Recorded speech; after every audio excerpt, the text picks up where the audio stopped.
But if there's anyone out there that believes that no one won on Jordan's watch, you're a moron. Because a lot of players won on Jordan's watch. Because Jordan's watch is for however long he was in the league with a chance.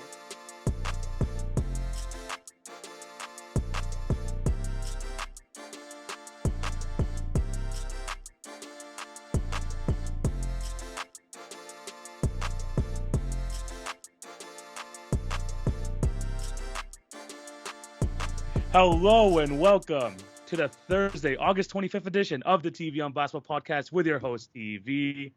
Hope you're having a fantastic day and thank you for clicking on to watch or listen to today's episode. Before we start, I do have to plug my other platforms. Remember to follow at TV on Basketball on Twitter, Facebook, Instagram, and TikTok for updates on the podcast and for other great content. If you're on YouTube, remember to like, share, and subscribe. Hit the notification bell. That would be highly, highly appreciated. And for my podcast listeners, remember to subscribe, leave a review if you're on Apple. And as for Spotify, Anchor, or Podbean, just show your support in any way possible. That would be highly appreciated as well. It's going to be an awesome show today. Probably one of the bigger episodes of the podcast thus far in its 200-something episodes, because in this episode, I am joined by Marcus. What's up, man? He's been on the show before. How's it going? It's going good, man. It's nice to be back. I know we're doing top 10 NBA lists. And I know, right? You know, you have me on because you think I'm good at what I do, and I appreciate it. But you can't talk about the 10 greatest players of all time and not have GOAT talk on the show. So it's a pleasure. It's a pleasure to be here. I mean, it is GOAT talk right now. We are talking some GOATs, and of course, we got the GOAT talk from Marcus. He's an awesome. He's awesome. He's been on the show before. I've been on his show before. I'm gonna have all of his links down in the bio and in the link tree, so you can go check him out. But like he said, awesome episode today because we are going to be going through our top 10 players of all time in NBA history.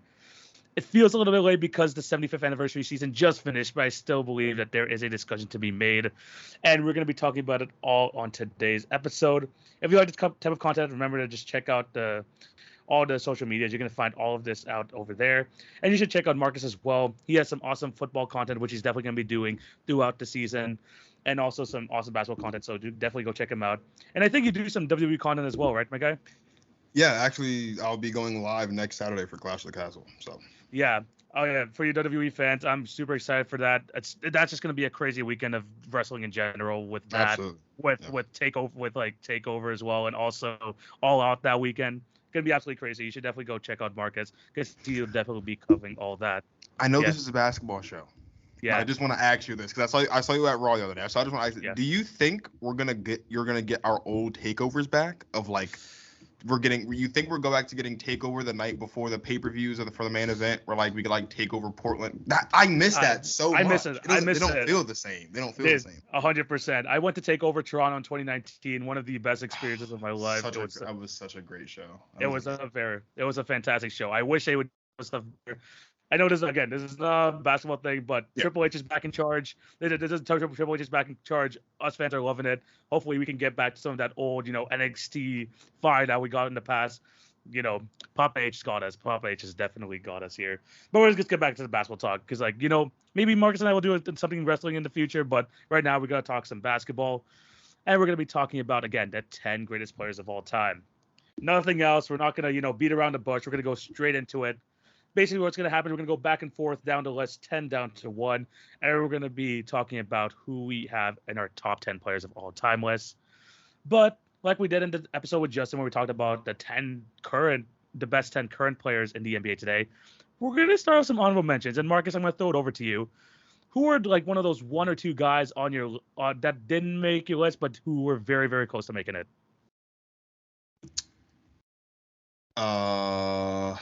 That's a tough one. Look, so my top 10 for some people is going to be, for some older people, they might not like it. For some younger people, they might be a little bit more confused. Steph's not in my top 10. He's an honorable mention for me. And I think also right outside of my top 10, like just on the bubble, is Kevin Durant. And they're both two current guys that could maybe sneak their way up into the top 10 as their careers continue to grow and develop in the NBA today. But Steph and KD are my two honorable mentions right now. And I always go back and forth, but it's right now it's Steph and KD I think are right there for me. Interesting. This is not going to be the last we talk about Curry. We're going to actually get into him a bit later. But in terms of my honorable mentions, the old heads are not going to like this one. I actually have two old heads that were outside my top 10. Argue with me what you want, but I feel about it differently. Like you said, it feels like different every day. You just kind of like go with how you feel at the moment. At this point, I have Will Chamberlain and Bill Russell outside of my top 10, which could be crazy for some people. But I don't know. It's just like the way I like to describe it, and there's a reason I have kind of both of them right outside. I don't feel comfortable putting one on top of the other, especially in this top 10 list. Is again, maybe like people would say, them compared to their era. They played in an era of 8 teams. They were kind of more like dominating forces compared to the rest of the competition. I I will recognize their greatness. We know how great and athletic Will Chamberlain is, one of the most dominant players we've seen in NBA history. I will not doubt that Bill Russell is one of the biggest winner in American sports. RIP to him. He was one of the best, sports trailblazers, especially in American history. I just have him right outside my top 10. It's just like when comparing him to the rest of my list, I feel like in terms of skill and ability, and especially like with like the whole, outside this, whether it's like the competition they faced or kind of the era they played in, I would have him just outside. Honestly, a couple days ago, if you asked me, I would say I would have Bill Russell 10, and whoever was at number 10 like moved him a bit back. But look, you could come after me. I've had these like takes before. I just have them at this very moment. I have them right outside my top 10. So if that sets a tone for the rest of my list, that's something you're not going to see, especially with some of the older guys. But let's get right into this list. Marcus, who do you have at your number 10? Hakeem is number 10 for me. Yeah. 2-time rebounding champ, 3-time block champ, 2-time NBA champ, right? 12-time All NBA, 9-time All Defense. 2-time Defensive Player of the Year, 2-time Finals MVP. Obviously, won the MVP in the 93-94 season, and of course, he's on the 75th anniversary team. Hakeem Olajuwon, I think by any stretch would be the greatest. Not even like he is the greatest defensive player in the history of the game for sure. I don't really think it's much of a debate. And he was really, really, really, really good at the game of basketball, right? And of course, as we do with like every other great player that played in the 90s, right? Hakeem probably wins more championships, if not for Michael Jordan in the Chicago Bulls. But he did win 2 championships. He is a Hall of Famer, right? Played 18 seasons in the NBA. Just a really, really, really good basketball player, like all the way around. Played all of his years in Houston except for his final season in 2001. He played in Toronto for your Raptors. But we'll forget about that. Yeah. But he played really, really, really good basketball. Average for his career, 22 points, 11 boards. I mean, what's not to like about Hakeem? So like Hakeem is number 10 for me. He's always kind of been in my top 10. He's never not been in my top 10. I know there are people recently with everything that's happened with Steph the last couple months that now have Steph ahead of Kareem, ahead of Hakeem. I just don't see it. I just don't. Sorry. So for me, Hakeem is number 10. This is off to a crazy start because, I agree with all your points there to the point where I'm even going to have Hakeem in my number 10 spot as well. You said everything I want to say. This guy is like one of the most accomplished guys. Again, I mean, for one of the top 10 greatest NFL players all the time, you have to have the accomplishments with it. But I have the same sentiments with you. I believe he is the best defender in NBA history.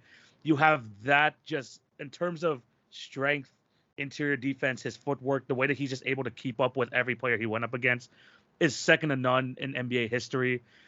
And one of the best, if not the best post player of all time. Like Absolutely. This guy had he had the dream shake, obviously his most patented move, but he just had every move in the book. There was a reason why the 90s and early 2000s, you had to build around a big man because you can have someone as dominant as Hakeem Olajuwon, some other guys that we're going to have further on this list. He was just in that upper echelon, mixed it with his defense. I mean, people forget, this guy led a 7th seed to the NBA championship in the 94 season. You're never out of it with Hakeem, and I believe he's one of the most underrated leaders in NBA history. I mean, like, when you talk about, like, number one guys, he was always the number one there in Houston. He had always a solid career, but he, like, once Jordan was out the league, this guy, like, took full advantage, won the 2 championships, revered as one of the best centers of all time. If you want to make that argument, at least in terms of skill, I would say he's definitely like very much up there. But yeah, for me, he is at my number 10. You said a lot already about Hakeem. I agree with all that, and he is also at my number 10. Going into your number 9, Marcus, who do you have at that position? My 9 and my 8, I go back and forth with a lot. Yeah. Today, my number 9 is Tim Duncan. Okay. 5-time champ, 15-time All-NBA, and 15-time All-Defense, right? Yeah. Was obviously the Rookie of the Year in 97, 3-time Finals MVP, 2 times regular season MVP. The big fundamental. I mean, like, what's not to love about Tim Duncan? Like, he averaged 19 points and 11 boards for his career, but, like, he was the epitome of consistency and was the epitome of that San Antonio Spurs franchise and that dynasty that spanned as long as it did, right? Obviously, you talk about, oh, well, maybe he's not a power forward, maybe he's not. I don't care what position you want to put him at. I don't care if you say he's the greatest power forward of all time or not. He's a power forward to me. He's the greatest power forward of all time, in my personal opinion. He's just really, really, really good at the game of basketball. Like to a T, right? Obviously, like you said, Hakeem is the greatest post scorer of all time. Tim Duncan might be just the greatest all-around fundamental basketball player of all time, right? And rightfully so, because they do call him the big fundamental, right? So Tim Duncan's at number 9 for me today, but like tomorrow he could very easily be at number 8 because I go back and forth. Yeah, interesting. Tim Duncan, the big fundamental, coming in at your number 9. Number 9 for me, I mean, you said you don't see this guy being above Hakeem. I'm going to put him above Hakeem. I'm feeding into the hype. Let me get Steph Curry at number 9. I know if Justin was on the show, he's going to have some quarrels about that as well. But here's my reasoning. I do believe that Steph Curry is, again, kind of like Hakeem, a very underrated leader. This guy won 3 championships with 3 versions of the Golden State Warriors, the pre-KD Warriors, 2 with KD on his team, and then just this past season winning without KD. After, people doubting him, oh, does the Warriors dynasty finish? No. Steph Curry has something to say about that. And what really, puts him over Hakeem for me, at least, and especially in that number 9, is I've never seen a player so lethal without the ball in their hands on the offensive end. Like, the thing about Steph Curry that I really, I'm in awe with every single time I watch him play, is how many eyes have to be on him at all times. Whether he has the ball, whether he doesn't. You have to account for Steph Curry at all times. And it really does look like he instills fear in the other team's hearts. When you're facing Steph Curry, you have to look for 5,000 screens on a possession. You have to look for him to go left side to right side, back up to the top. He could finish with a layup. He could finish from the outside. Obviously, the best three-point shooter of all time. Just the way he demands attention. I mean, I always like looking back at that play-in game versus the Memphis Grizzlies last season, where Dylan Brooks had to cover him basically the full 98 feet of the court. It's honestly crazy how much attention Steph Curry brings to the offensive end. Yes, he is a average defender, to as many will see, but I still believe that his impact on the game, especially on the offensive end, on and off the ball, him being the greatest shooter ever, now winning his 4th championship of his career, 8-time All-Star, as says over here as well, 8-time All-NBA. This guy is just that guy. Finally won his Finals MVP just so he could prove, hey, look, I can be the best player on the championship team, even though he probably should have won in 2015 as well. But Steph Curry, he's not the greatest point guard of all time for me. We're going to talk about him later. But Steph Curry, for me, just cracks the top 10. I'm not going to lie, he was outside of my top 10 before this last championship, but I fell into the hype. I have Steph Curry at my number 9. Definitely an interesting one. But Marcus, if you have any thoughts on that, or if not, you can move on to your number 8. Steph just isn't the caliber defensively that the 10 guys are in my top 10.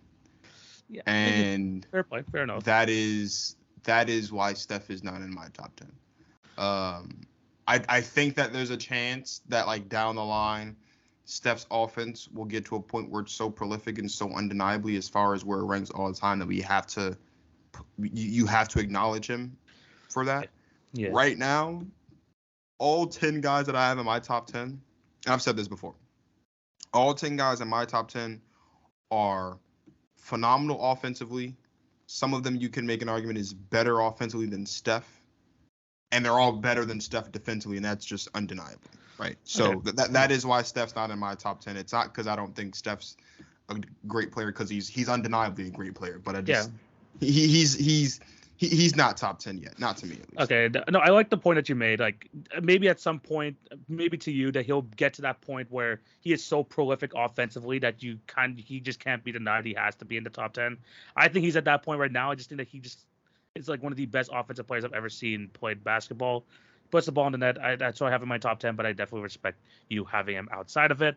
But Marcus, who do you have at your number 8? Well, Well, 7-time scoring champ, 11-time rebound champ, led the league in assists in 67, which is kind of crazy to think of a center leading the league in assists. Obviously, a 2-time champion, 10-time All NBA, 4-time MVP, Rookie of the Year, obviously 2-time All Defensive, Finals MVP for one of those 2 championships.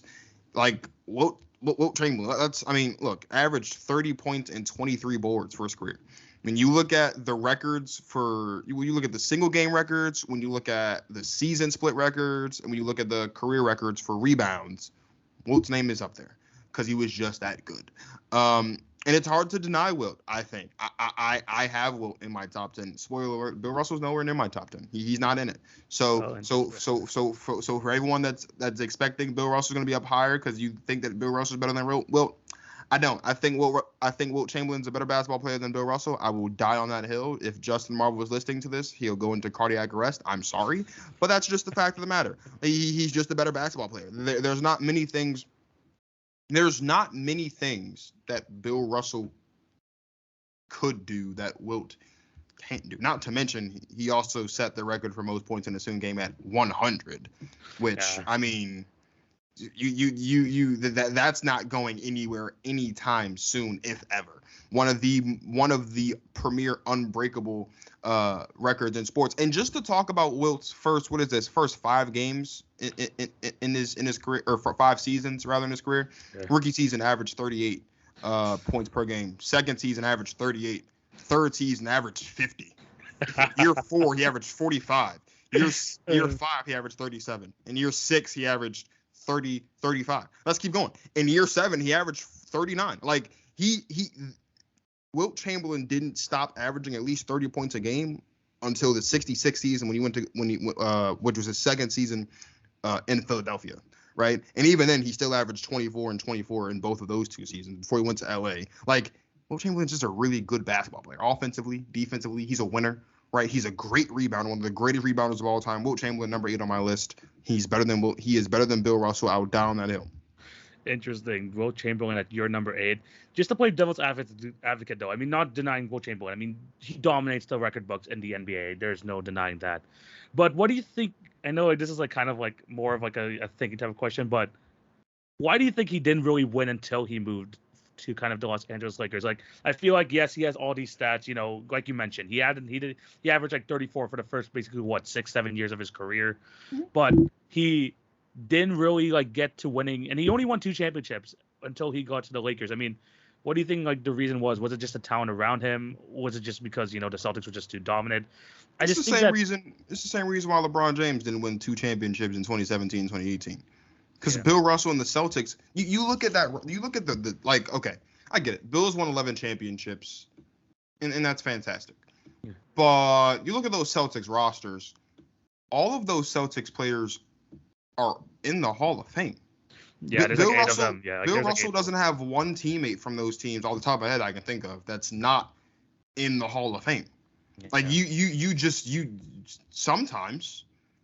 Look, not sometimes. One great player is not going to beat 5 great players. It just doesn't work that way. Like that, like the math just ain't math in there. So, Wilt, as great as he was, it's the same reason why Hakeem didn't win his 2 championships until Jordan left the first time. It's the same reason why Barkley doesn't have a championship. It's the same reason why Stockton and Malone don't have championships, because great players sometimes lose to other great players.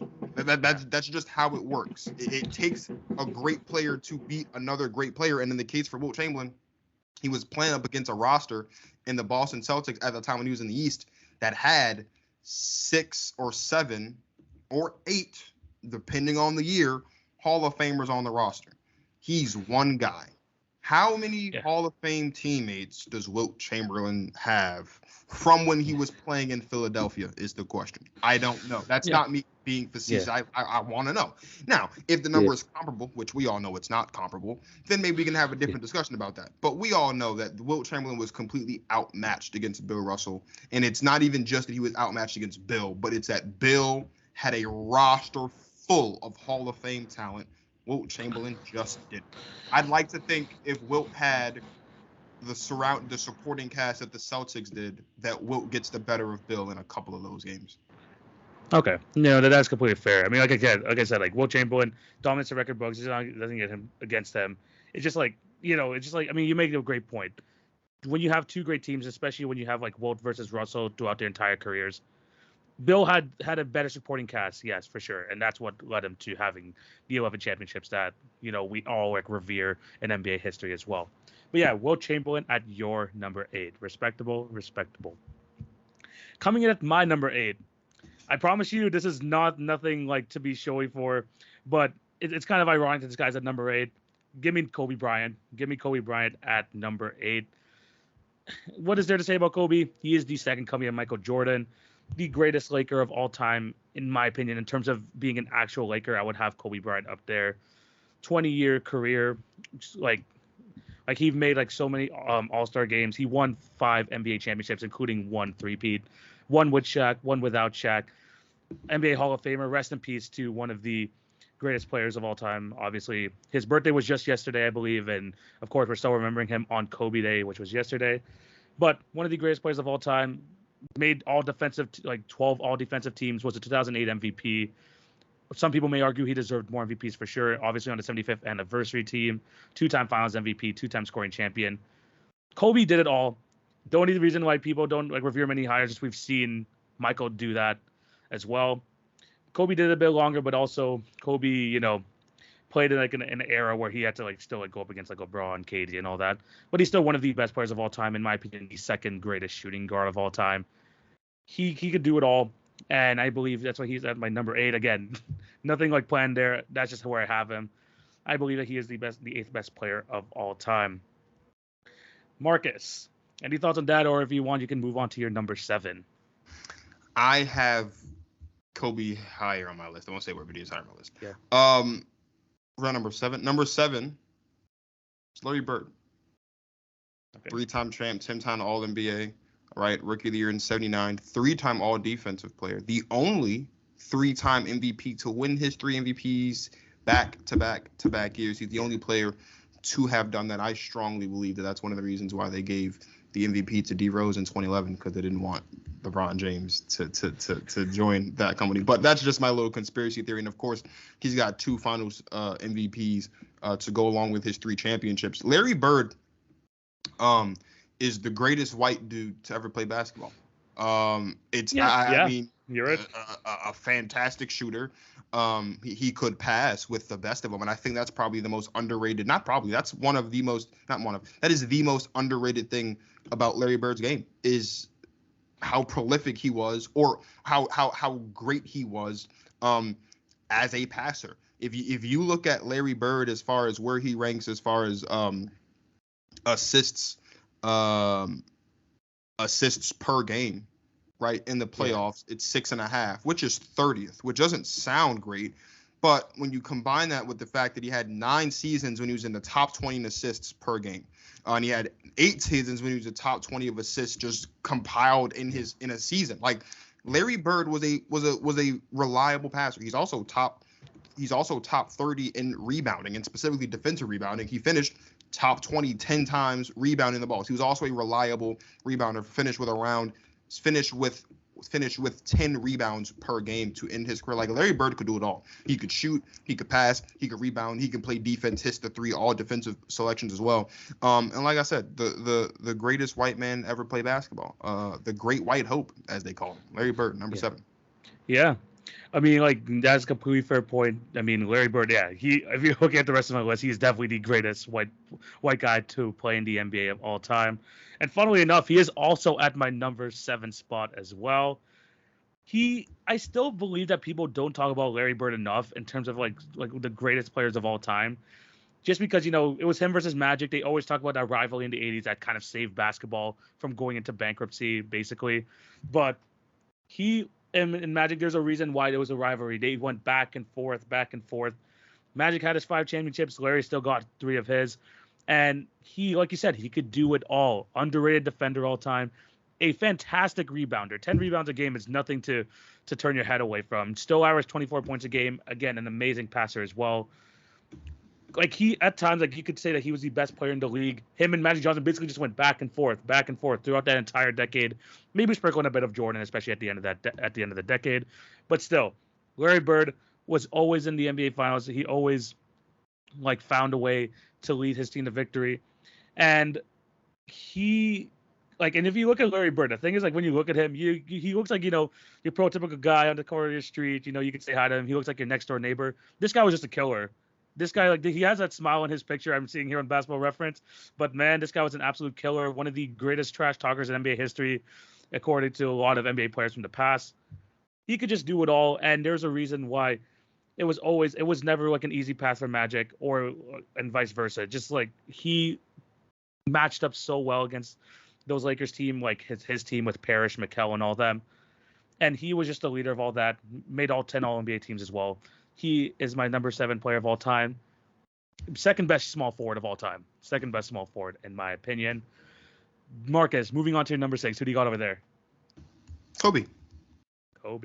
For all the reasons that you just listed as to why he's your number 8, he's my number 6. Everybody wanted to be like Mike. Kobe was the only person to do it. Yeah. And fell one championship short of truly matching Jordan as it pertains to winning championships is concerned. But yeah, Kobe Bryant. There's not much really else to say that hasn't already been said. I will just add on it does help. It has nothing to do with basketball, but it is also nice to note that he's the only basketball player that has an Oscar as well. That's a cool thing on his resume that no one else has. But yeah, I mean, you talk about prolific offensively and defensively, 15-time All-NBA, 12-time All-Defense, right? So being prolific on both sides of the basketball. And then Kobe Bryant. What else is there to be said about Kobe that hasn't already been said, right? Yeah, exactly. I mean, I talked about him in detail earlier. He was the closest thing we had to Mike, and everyone always remembers that commercial, "Be like Mike" and all that. He was the closest thing we got to it, and he basically I always love seeing those videos of the side by side comparisons, even just the moves that they did in the past. It's eerily similar, and it's sometimes really scary to look at. But Kobe Bryant, to do it for as long as he did, 100% deserves to be there, and I respect him being at your number 6 spot. At my number 6 spot, someone who has a really close connection to Kobe, actually. We're going to be talking about the Big Diesel, the guy with a million nicknames. Let's talk about Shaquille O'Neal. In my opinion, Shaquille O'Neal probably had the most dominant, I guess I would say this, maybe he was one of the most dominating, probably the most dominant force in NBA history, along with maybe Wilt Chamberlain. Him and Wilt Chamberlain were honestly the 2 of the most dominant offensive threats, especially from the center position in NBA history, in my opinion. There was just no way to stop Shaq, that they had to change rules because of him. That's how dominant he was. They changed the backboard because of him. They had to change the way people were fouling him. He was just officiated differently, but he still produced at an extremely high level. He finished his career 24 points a game, basically 11 rebounds, 2.5 assists. He averaged 2.3 blocks in his career, and there was that stretch. Honestly, right away from his rookie season in Orlando, you just knew this guy was going to be a dominant force for years to come. And he basically kept it up from his rookie season all the way till his time in Miami. Even his time in Miami, he was still pretty solid, but then that's when he started his decline. But that 10-year stretch, Shaq was the most dominant force in basketball. It was him or Jordan at the time, especially in the early 90s. But he was just that good of a player. One of the best rim protectors also. 3-time Finals MVP, was part of the Lakers three-peat, and won a few years later with the Miami Heat. Some people say he should have won more championships besides the 2000 MVP. That's up for discussion as well. But Shaquille O'Neal, one of the most dominant forces in NBA history, the man with a million nicknames, I have him at my number 6 position. But Marcus, I just want to note, it's looking like there's someone that's in your top 5 that's not in my top 5. and I think that could make for some interesting conversation. I just thought I should point that out. Because now we're getting into the top 5, and I just thought that was we'll see. No, I think our top 4 is pretty similar, if not like very like I think it's gonna be pretty similar. Our top 4. Number 5 is where there's definitely gonna be some discussion. But yeah, I have Shaquille O'Neal at my number 5. I'm sorry, at my number 6. Marcus, who do you have? We are moving now into the top 5 greatest players in our opinion. Who do you have at your number 5? This is actually the highest he's ever been on my list. He's never cracked the top 5 before. This is the first time he's in my top 5. It's Shaq. Yeah. Yeah, I'm not going to get into it because you just listed all the reasons why he's at your number 6. He's all of those reasons are why he's number 5 for me. The big Aristotle, man, Shaquille O'Neal. You said he's probably the most dominant player of all time. He is without a shadow of a doubt the most dominant player the game of basketball has ever seen. And it's really an open and shut case. If Shaq wins more championships and remains disciplined, which he has admitted that he was not as disciplined as he should have been in his prime, Shaq would be the greatest basketball player of all time. That would be an open and shut case. But nonetheless, the most dominant player of all time, the most dominant player to ever step foot on a basketball court, rightfully a Hall of Famer, right? Number 5 on my list, Shaquille O'Neal. Yeah, I definitely agree. Like, I definitely see your point there. For me, you said, for sure, he's the most dominant force of all time. It's crazy to see what he was able to do in an era where the center just absolutely dominated. In an era where there was David Robinson, there was Hakeem, there was all these great centers playing in the league, and Shaq was still able just to dominate everything. Mutombo, one of the best defenders of all time, he just continued to dominate. And yeah, the most dominant force of all time. I actually will agree with you there. My number 5. This is where a lot of people will have some quarrels about it. I don't mind. I don't care. I bring the heat over here. My number 5 player of all time is Tim Duncan. Tim Duncan, the greatest power forward of all time. What really amazes me for Tim Duncan, I mean, you mentioned him when you talked about him in number 9, is how consistently elite was. Whether he was playing the center position, how when he was playing the power forward position, this guy was a 2-time MVP, 15-time All-NBA, 5-time NBA champion, 15-time All-Defense. He just did whatever you need him to do and then some. I mean, he was he was the best player on basically most of the championship Spurs teams.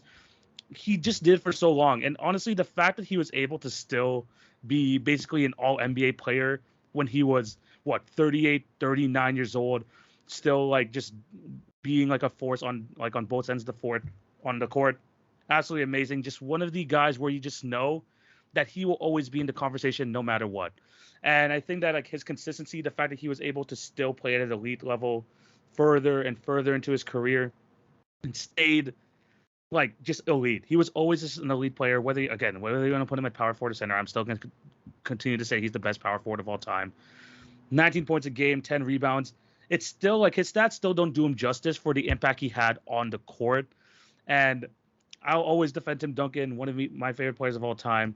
But also, I do believe he is a top 5 player of all time. I still think he deserves more respect from people nowadays. He wasn't the most flashiest player. They call him the big fundamental for a reason. He always did it kind of the way people want to be taught. Nothing flashy. He did his thing year in, year out. Barely got injured besides maybe the second season of his career, even closer to the end of his career. But he was always there. He was always there, always reliable.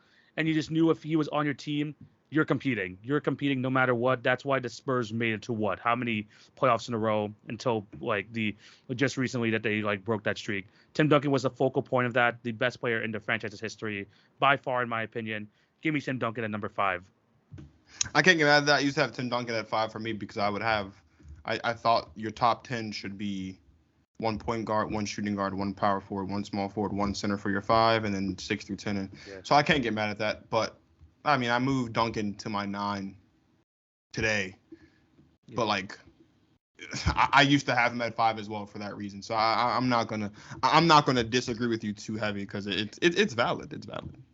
No, well, the thing is, it's not even trying to go on power forward, center, and stuff like that. I truly just believe that the way that for how long he played, especially just the intersecting eras, whether it was where a big man dominated and then transitioning even into a more stretch big like era near the end of his career, he was still able to be just as effective. I mean, he still should have been on the court when in that 2013 finals, when sorry, in the 2012 finals where they lost the Heat. But he was just always reliable. He still was elite no matter like when he played, and he was always just there available. I think that he just doesn't get talked enough, especially in terms of like greatest players of all time. Tim Duncan is up there, especially just consistency, like which some people just didn't have as long of a prime. This guy's prime lasted a long time. But you know what? Yeah, number 5, Tim Duncan. It seems like 4-1. We have very similar players. It's going to be interesting to see where we have the positions. But Marcus, who do you have at number 4? Magic Johnson. He's the greatest point guard of all time, and it's not close. It is not close. The gap between Steph Curry and Magic Johnson. You can quote me, you can clip it, you can put this on your TikTok, your Twitter, your Instagram, your YouTube. You have a MySpace TV, you can put it on your MySpace. You got Facebook, you can put it on your Facebook. Whatever social media platforms you have it, you can clip this and put it anywhere. Magic Johnson is the greatest point guard of all time, and it is not close. Not only is he the most versatile point guard of all time because he can play all 5 positions, he is the best passing point guard. Well, maybe not the best passing. No, he is. He's the best passing point guard of all time. He's the best rebounding point guard of all time. He is the best point guard of all time. He has, if I'm not mistaken, more championships than any point guard in NBA history. I think. I could be wrong about that, but I think he does with his 5. I don't think there's another point guard that has more than 5. Maybe someone on the Celtics. Maybe it's possible that it's someone on the Celtics, but Magic Johnson is the greatest point guard of all time. He's number 4 on my list. Started in NBA Finals in his rookie season at center and won. Magic Johnson is phenomenally great. He is fantastic. I know he missed 4 years in the back half of his career because he had HIV. I get all of that. But when Magic Johnson was healthy, as you alluded to earlier, right? The golden age of basketball, the age of basketball that rescued basketball from going bankrupt, right? Magic Johnson won championships, did what he had to do, led the league in assists 4 times, led the league in steals twice, right? Won 2 to 5 championships, as I alluded to, right? Won 3 regular season MVPs, 10-time All NBA, right? 12-time All-Star to boot as well. The Magic Johnson was spectacular.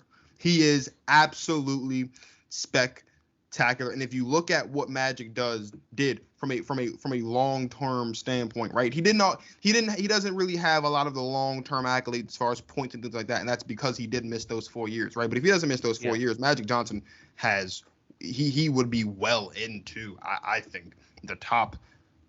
I don't really know. He's sitting at 1,700 right now, or 17,000 right now. So he plays those 4 years that he missed. We're talking about Magic Johnson having at least 30,000 points in his career. I think. I think that's a fair estimate, right? You talk about rebounds as well.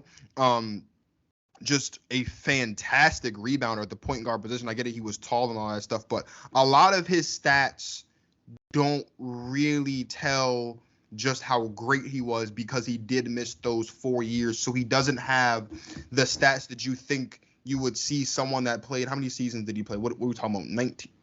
12 seasons? 12. Like 12. He played 13, right? But he missed 4 years, so it's really 17. So if he plays a 17-year career, right, he has those stats would match what a 17-year career looks like. But like I said, he did miss those 4 years from 91 to 94 because of what he was dealing with HIV. But even without that, though, right, like the best ability is availability, and there's only, let me see here. There's only 2 times in his career before HIV where he didn't play at least 70 games. That was his sophomore season in 1980. He only played 37 games. That was in 1983. He played 67 games. Every other season in his career, he played at least 72 games in the season. In 86, he played 80. Magic Johnson is just that good. Magic Johnson is the greatest point guard of all time. I love Steph Curry. I think Steph Curry is fantastic. I don't want to hear anything about Steph Curry be the greatest point guard of all time, at least not right now, because it's not close. Steph Curry still has a lot of catching up to do as it pertains to become the greatest point guard of all time. That's another reason why he's not in my top 10. Not as big a reason as what I said earlier, but it is a small one. So I say all that to say Magic Johnson, 4th on my list, hands down. Easy. Yeah.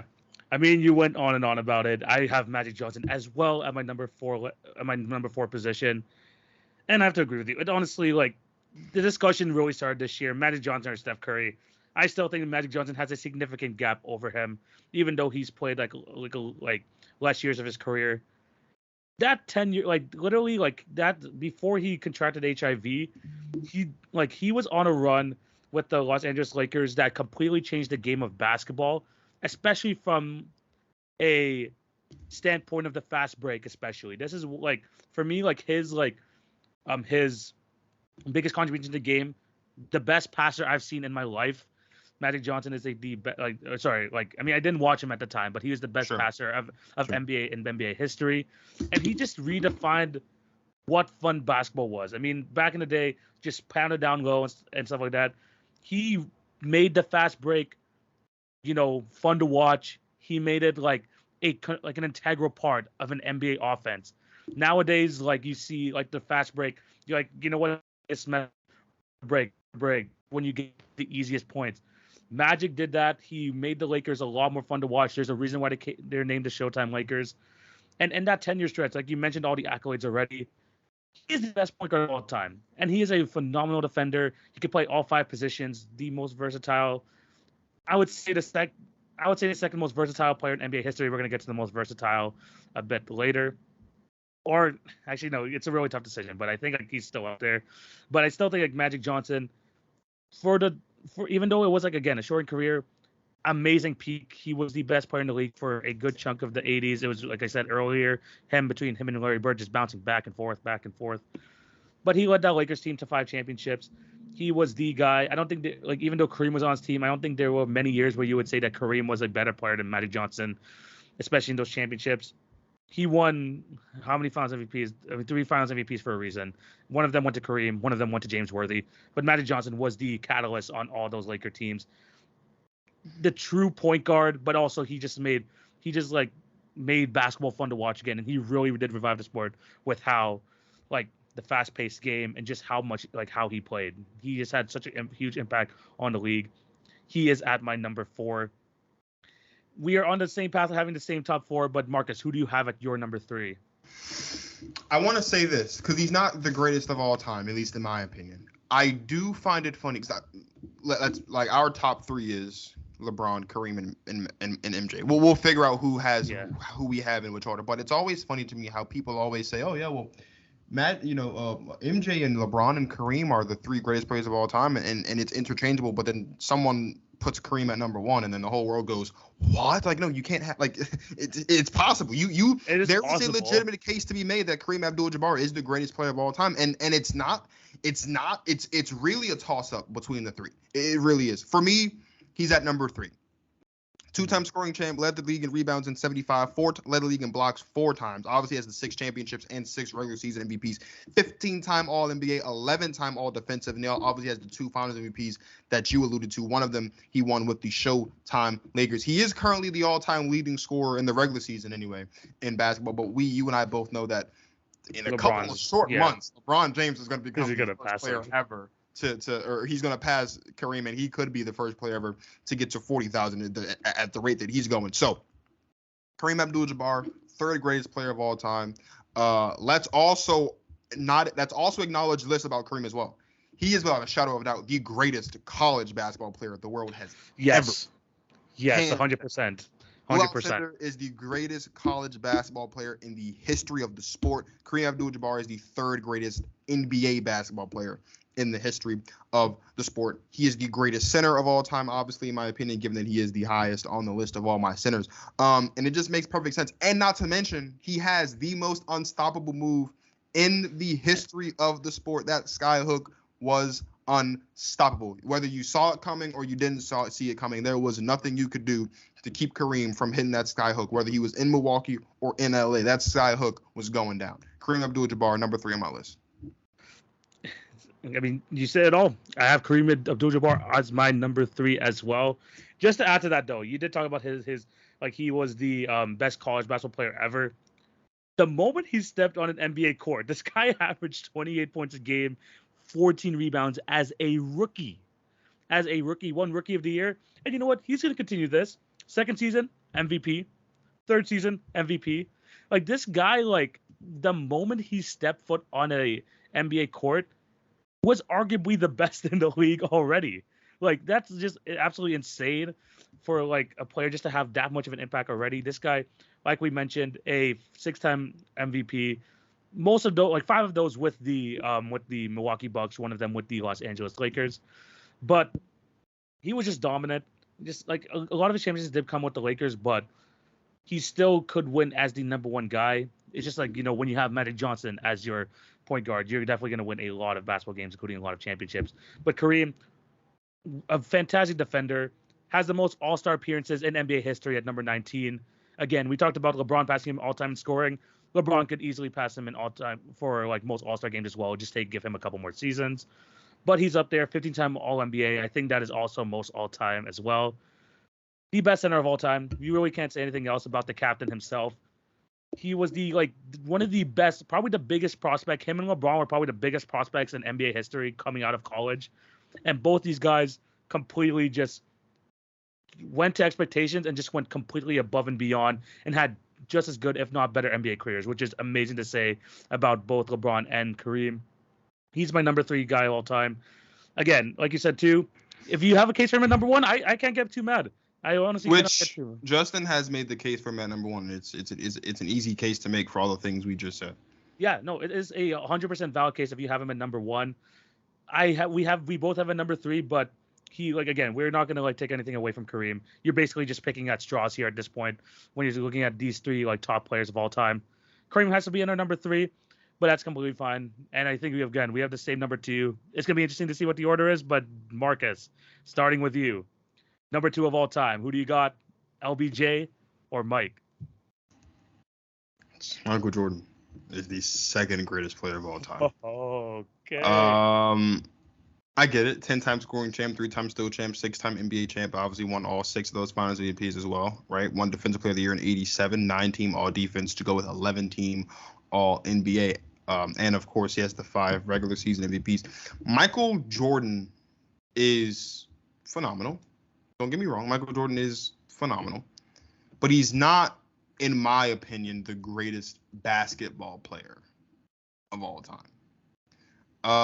He is one of the most accomplished basketball players of all time, but he is not the greatest basketball player of all time. I would assume by your reaction that Michael Jordan is your GOAT. So it'll be interesting to see how these next couple minutes go as far as how dicey this gets. But this is what I'll say, right? There's no denying how great Michael is, and he is obviously the greatest shooting guard in the history of basketball, right? There is no denying any of that. And I get it, right? I need, and I hope you do, because I'm assuming that you have Michael number 1. I need someone to give me a better argument that isn't just 6-0 in the finals. Because here's the thing. I understand that one player impacts the game of basketball or a basketball game more than, say, one player in football or one player in baseball or something like that. But 6-0 in the finals is a team thing. Michael didn't win 6 championships by himself. Right. Let's also acknowledge the fact that we need to get a clear start point and end point on Michael Jordan's career. OK, Michael Jordan came into the league in 1984. Michael Jordan's last basketball game was in 2003 at the end of the 2002-2003 season. OK, this is why that's important to me. That is important to me because I do not listen. I get it. OK, he had the 3-peat. Right. What was it? 91, 92, 93 and then 96, 97. I get it. Right. Fantastic. Beautiful. Here's the fact of the matter, though, about that is by ignoring 84 to 90, we kind of just for some reason have ignored the fact that there were some first round exits in there. Right. There was some rough seasons in there. Right. And then again, for some reason, on the back half of that 3-peat, we somehow just absolve MJ of any lack of competitiveness, for lack of a better term, in Washington because he was 38 and 39 and it was Washington, right? MJ gets praised for leading the Washington Wizards to a sub 500 record. What was that, 2002? Yeah. He gets praised for leading the Wizards to a sub 500 record and missing the playoffs. Meanwhile, GOAT James, the greatest player of all time, LeBron James, we'll get into that in a second, gets hammered, smashed all offseason, all during the course of the playoffs because his Lakers didn't make the playoffs. And he was, not only was he a game away from winning the scoring title this past season, but also the team was riddled with injury. So I say that to say MJ's the second greatest player of all time, in my opinion. I'm not going to sit here and tell you that you're wrong for saying that MJ is the greatest player of all time, but there are things that LeBron doesn't get enough credit for that I think we've taken LeBron for granted because he's here and he's in our face and we see him all the time and the greatness is like, oh, wow, that's great. We kind of like, I think that because LeBron was expected to be great, that we kind of hold his greatness against him. But like, here's the thing. If LeBron doesn't pan out and do what he's done, then we're going to call him one of the biggest busts in the history of basketball. Even if he wins just one championship, given all the hype he had coming out of high school. So MJ's the second greatest player of all time, in my opinion. And the next 10, 15, however many minutes this is going to be really dicey, I can tell. But it's fine. No. I know. I completely respect it. And the thing about what I hate about the LeBron versus MJ debate is how much people go either one way or the other. They think that LeBron is better by far. Some people say that Michael Jordan is better by far. But when in reality, it's as close as it's going to get. It's as close as it's going to get with these two guys. And I do disagree. I do have LeBron at my number 2. And again, that's completely valid. But it is. No, it is. Absolutely. It is. Yeah. And here, literally, like my reasoning, and I'm gonna get to Jordan in a bit. LeBron, I completely agree with you. For how great of a player he is, he gets criticized way, way, way too much. And we just like every little quibble in LeBron James's career is just like identified under a microscope. Saying, oh, you didn't like make it to the playoffs this year. Oh, that is going to completely ruin your legacy. Literally every little thing that LeBron does wrong affects his legacy. When it shouldn't. And I think we're going to forget all about that 5 to 10 years after he retires. That whole discussion, LeBron, his 8-point game against the Mavericks in the finals in 2011. All these like little like minor quibbles in his career, those are going to kind of like be less and less as time goes on. But there's besides that, for me, he's the best all-around player and like complete basketball player in NBA history. I wouldn't say he's the greatest. I think like his like greatness is just slightly behind Michael Jordan, but 18-time All-Star, 18-time All-NBA. This guy, TV. Yeah. Correct me if I'm wrong. Yeah. Hakeem Olajuwon won his championships in the 93 and 94 seasons, right? He won. Or was it 94, 95? In the 90. Is it 94, 95, I believe? I think. Here, let's look it up right now. Yeah, if so, we have a major gap in the Jordan story that no one wants to admit. I'm gonna look it up. Actually, no. It was the, the 93 and Hakeem won 94 and 95. That's interesting. I only asked that because. Let's find out. Let's find out right now. Yeah. No. Yeah. No, it's like it's. But before I say what I want to say, let's just. Oh, look at that. So the Rockets won back-to-back championships in 94 and 95. So that would mean the 94-90. That would mean that the Rockets won titles in the 93-94 season, which we can't hold against Jordan because Jordan was playing baseball. And in the 94-95 season, which the Chicago Bulls were in the playoffs that season. But no one wants to admit that. It's fine. I know, but hey, Jordan came in like with in game 60. It wasn't like he was there at the beginning of the season. He was there like he came in like game 55. Played in the playoffs. TV. He played 10 games in the playoffs. He did. He was not in basketball shape. Again.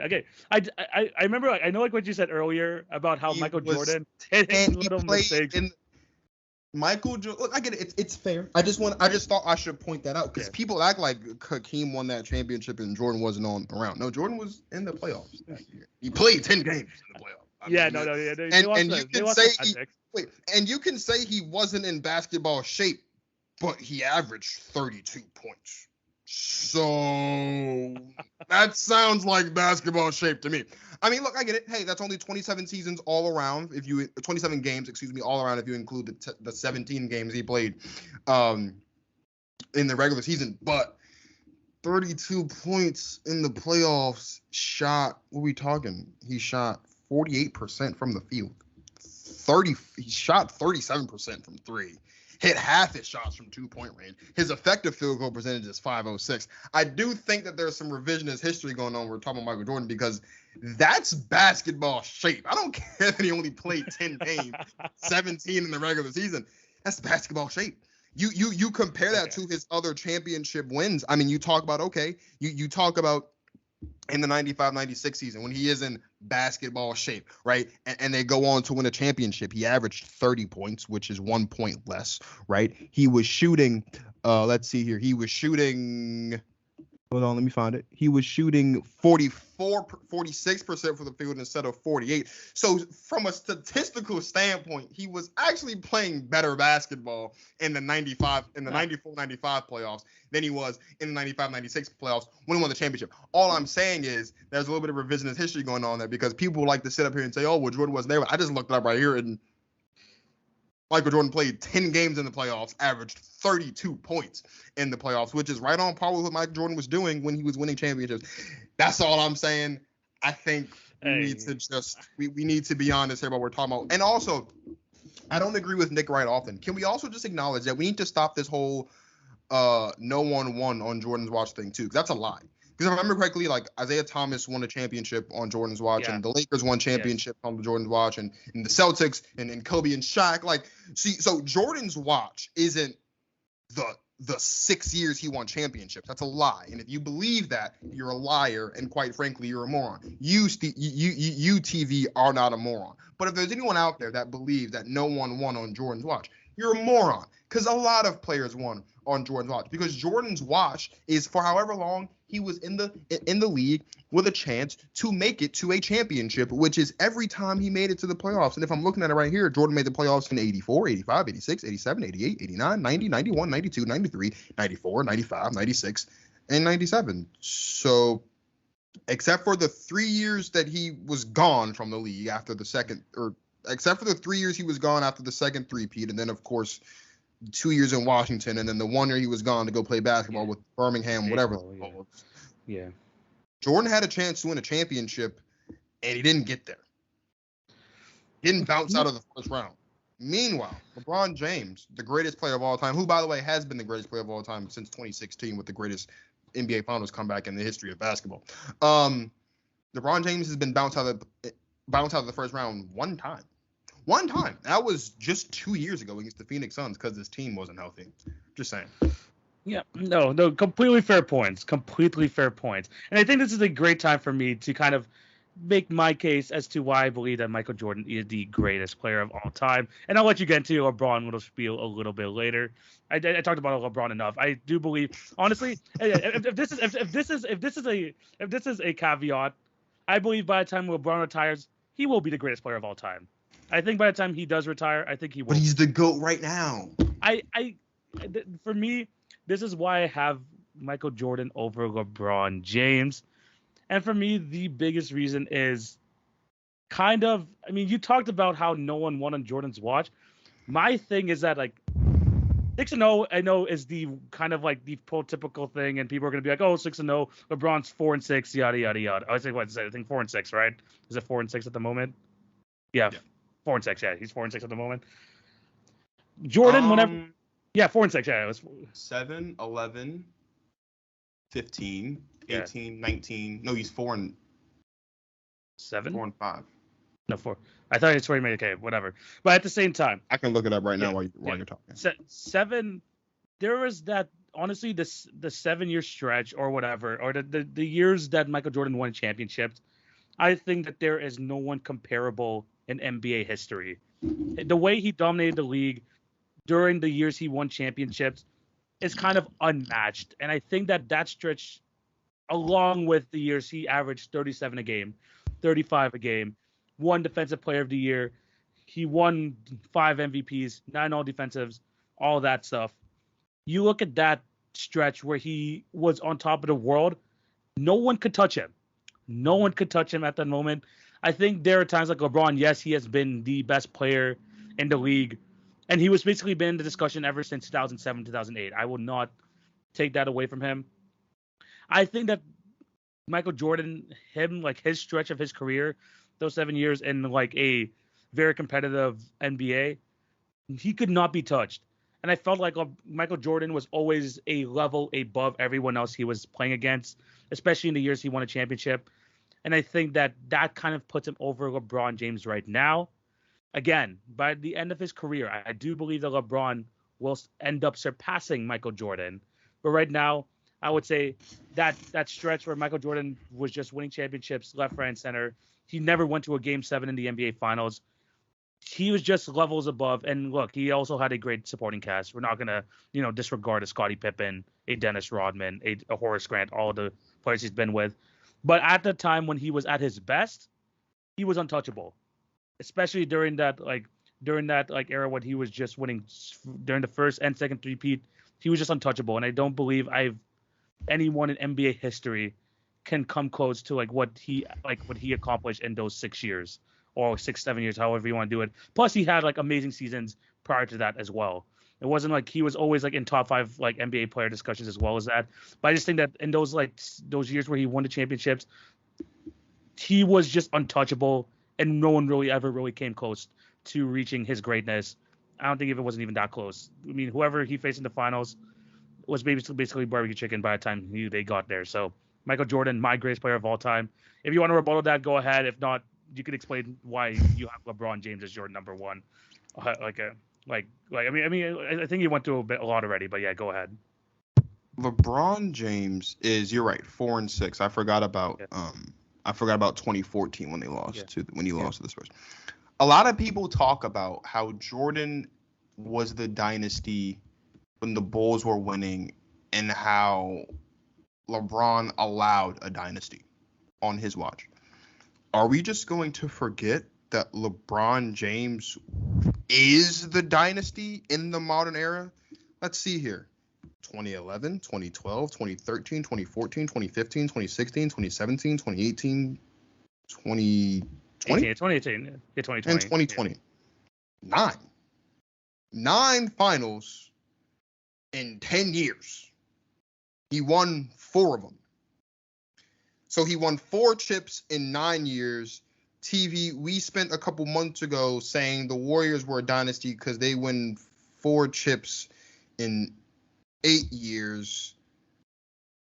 1 extra year is the difference between the Warriors dynasty and the LeBron James dynasty. So I don't hear anything about there not being a dynasty, about LeBron allowing a dynasty during his era because LeBron James was the dynasty. No, he is. No, you're right. No, you're right. Number 2, let's talk about now the competition that LeBron James had to face. Not only did LeBron James drag some really bad teams to some of these NBA finals, LeBron James in 2007 had no business being in the NBA finals with that Cleveland Cavaliers team. Yeah. Got swept. TV, do you think Jordan would have beaten the Spurs in 2007 with the team that the Cavs had? I don't think so. Jordan's great. I don't think so. So 2007, let's not count about that. In 2011, that is the only championship in my estimation that LeBron deserves slander for, because he didn't play good ball. He didn't play good ball. Played terrible ball. But can we all acknowledge though that usually super teams don't always work the first time around, right? Yeah. They don't always work the first time around. I mean, if I remember correctly, the Brooklyn Nets haven't worked the last 3 years. Powell and Dwight and Steve Nash and Kobe, that didn't work out. No. Yeah. The big 3 in OKC, that didn't work out. No. So super teams sometimes don't always work out. But no excuse. LeBron James was great at that point, and he should have won that championship to what was an inferior Dallas Mavericks basketball team. Now, 2014. You could make an argument, but if we're being honest, and I can pull it up for you right now, in 2014, the San Antonio Spurs won 62 games, which I believe led one of the most underrated team of all time. One of the most underrated teams of all time. I'm not even going to say one of. That is the most underrated basketball team of all time. I don't know off the top of my head, and I'm going to look it up for you right now. For me, the difference there is that I don't think the Heat won more games than the Spurs that season. In fact, I'd bet every dollar I have. No, I wouldn't bet every dollar I have. But no, I would. I think I'd bet every dollar I have that the Spurs did not win more games, that the Heat didn't win more games than the Spurs that season. And if I just pull it up here, would you look at that? The Heat won 54 games in 2014. The Spurs won 62. So from a statistical standpoint, the Spurs, as unsexy as that team was was the best team in basketball that season, and LeBron lost to that team. No, completely fair. Let's be serious. Should he have won the finals? You can make an argument, but the Spurs had, I want to say, one of, if not the best defenses in basketball that season. They had one of the highest offensive efficiency ratings that season. They won the most games that season, as I mentioned, 62-20. Not many teams can say they've won 62 games in a series and won, or in a season and won a championship. That's the Spurs. 2015, which is the following year after he leaves to now go to Cleveland. Was Kyrie playing in that series against the Warriors? No. Not Kevin Love. Was Kevin Love playing that series against the Warriors? No. Despite that, LeBron James led all players in everything in that series and lost in 6. But he had Timofey Mozgov, Tristan Thompson, Iman Shumpert, Matthew Dellavedova, which, I mean, in the finals, Matthew Dellavedova was playing some incredibly good basketball. But we're talking about Matthew Dellavedova here. Let's be serious. And then you have the improbable 3-1 comeback in 2016, which is in my eyes would put him over the top. But then how did the Warriors respond? Who they go get? They got KD. Yeah, Kevin Durant. I mean, huh? Yeah, Kevin Durant. Yeah. Now, okay, in 2017, maybe in 2017, there is an argument to be made that maybe the Cavs had a chance. No, they didn't. They didn't. No, they didn't. And then, of course, in 2018, just dragged a whole bunch of nobodies just all the way through. So here's my point.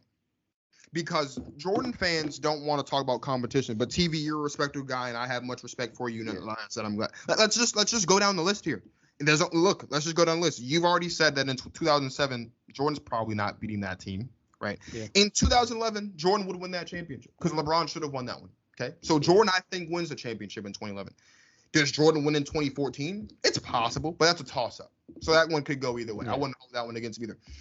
Is Michael Jordan winning a championship in 2015 with Timofey Mozgov and Iman Shumpert and Matthew Dellavedova and Tristan Thompson with no Kyrie or no Kevin Love? Let's be serious here. Look, I know he's great, but he's not. And 2017, 2018 with somehow less than what he had in 2015. Is Jordan by himself going to beat Steph and KD and Clay and Draymond and Iggy and all the players? I don't think so. So here's what I'm saying. The finals thing is moot point to me, okay? Because a championship is not an individual accolade. Let's look at individual accolades. Let's look at MVPs, right? Let's look at all defensive teams, all NBA teams, right? Those are the things that we can compare. LeBron James is not a natural scorer, and he is about to, and I would say about 6 months from today, roughly, going to become the all-time leading scorer in NBA history. He's already scored more points than anybody has in both the playoffs and the regular season combined. He's already scored more points than anyone in the playoffs, and now he's about to score more points than anyone in the regular season. And he's not a natural scorer. He's a terrific passer. The greatest passer from one of the greatest passers ever, but especially the greatest passer from the small forward position of all time. He is the only player.